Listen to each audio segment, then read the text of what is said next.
The coffee shop door slammed behind Sienna like a gunshot. She stood frozen on the sidewalk. The Seattle drizzle already soaking her hoodie. Her breath coming in sharp, uneven bursts. Inside, Tara had just walked away, again, after another late-night shift where their hands brushed over the espresso machine. Where their eyes locked a second too long. Where Sienna almost said it. Almost. I can't keep doing this, Tara had whispered. Voice cracking like thin ice.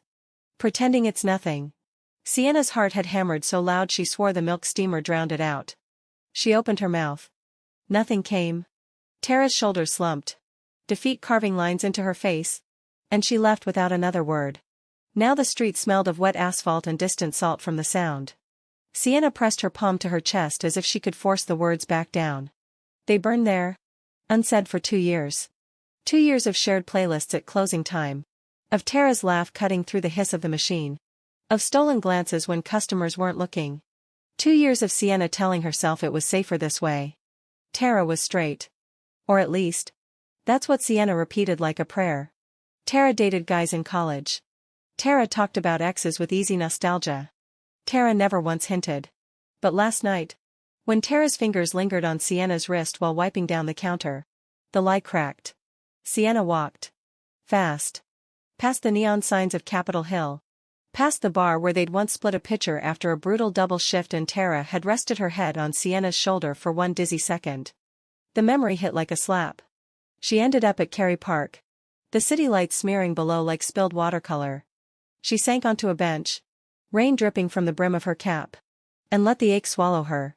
Her phone buzzed. Tara. Where are you? Sienna stared at the screen until it blurred. She typed. Deleted. Typed again. Home. Sorry. The lie tasted like rust. Minutes later, bullshit. I saw you leave. Then, meet me at the park. The one with the bench we always talk about. Please. Sienna's stomach dropped. She stood on shaking legs. The sky was bruising toward dawn when she arrived. Tara waited under the viewpoint railing. Arms crossed tight against the chill. Her breath fogging in the cold air. She looked wrecked, eyes red-rimmed. Curls damp and wild. You ran, Tara said.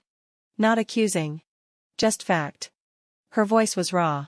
I always run. Sienna's words came out small. Tara stepped closer.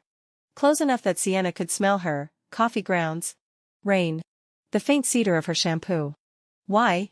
Because saying it would ruin everything. Because if Tara pulled away, the hole left behind would be permanent. Because Sienna had built her whole life around safe distances.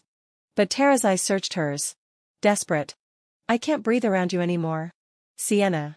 Every time you smile at me like I'm the only person in the room, I feel like I'm drowning in what I can't have. Sienna's throat closed. What do you mean? Tara laughed. Bitter and broken. Don't make me say it first. The silence stretched. Heavy with unsaid things. Rain pattered on leaves. A fairy horn moaned in the distance. Sienna took a breath that hurt. I love you. The words escaped like they'd been clawing at her ribs for years. They hung there. Naked in the gray light.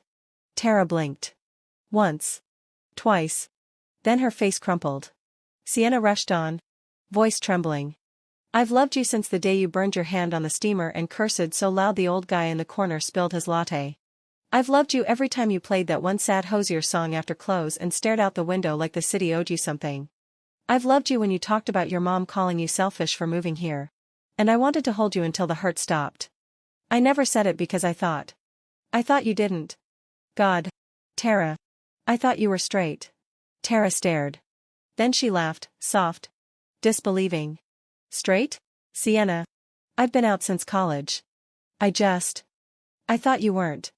You never looked at women. You dated that guy last year, Mike. Right? I watched you kiss him goodbye outside the shop and felt like someone punched me. Sienna winced. Mike was safe. He was nothing. I was trying to forget you. Tara stepped forward. Boots scuffing gravel. Forget me? I couldn't. Sienna's voice broke.